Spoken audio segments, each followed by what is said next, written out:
ठीक है।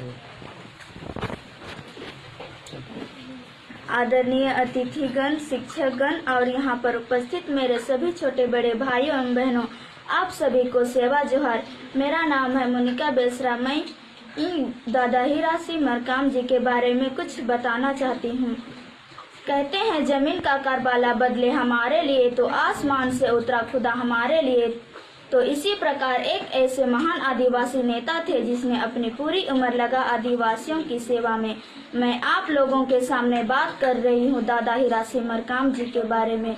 वे बचपन से ही अति प्रतिभाशाली बच्चे थे। दादा हीरा सिंह मरकाम जी का जन्म तिवरता गांव बिलासपुर जिले या अब कोरबा जिले के अंतर्गत आता है। एक खेतीहर मजदूर किसान के यहाँ 14 जनवरी 1942 को हुआ था। उनके पिताजी का नाम देवसर मरकाम तथा उनके माताजी का नाम सोनकुंवर मरकाम था। दादा हीरा सिंह मरकाम जी 7 भाई बहन हैं। दादा हीरा सिंह मरकाम जी का प्राथमिक शिक्षा कस्बे में हुई क्योंकि गांव में कोई सार्वजनिक या निजी स्कूल नहीं थी।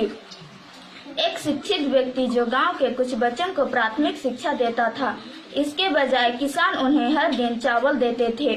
मास्टर साहब जो 1 से 3 कक्षा तक पढ़ाते थे, गांव के पहले वे जमींदार के मंत्री थे।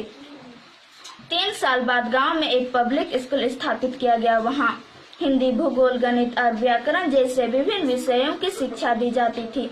इस तरह से उन्होंने अपने गांव के प्राथमिक विद्यालय को पूरा किया। गांव के आसपास कोई माध्यमिक पाठशाला नहीं थी। वहां केवल जनपद पंचायत के स्कूल होते थे। इसलिए दादा हीरा सिंह मरकाम जी ने सन 1952 में गांव से लगभग 40 किलोमीटर दूर सूरी गांव के एक माध्यमिक विद्यालय में दाखिला लिया। चूँकि वहां सरकारी छात्रावास नहीं था, इसलिए सारा सामान घर से ही ले जाना पड़ता था। वह स्कूल एक जमींदार के पुरानी हवेली में चलता था। 5वीं से 7वीं कक्षा तक पढ़ाई पूरी करने के बाद आगे 1 साल के लिए कटघोरा तहसील मुख्यालय गए, जहां से शिक्षा विकास समिति नामक संस्था से वर्ष 1955 से 56 वर्ष में 8वीं की कक्षा पास किए। चूँकि तहसील मुख्यालय में कोई हाई स्कूल नहीं थी, इसलिए उन्होंने 1 साल घर में व्यतीत किए। इनके बाद उन्होंने बेसिक टीचर्स ट्रेनिंग स्कूल में दाखिले के लिए परीक्षा दिए और पास किए। बेसिक टीचर्स ट्रेनिंग के 14 महीने बाद बेकार बैठे रहे। अंत 2 अगस्त 1960 को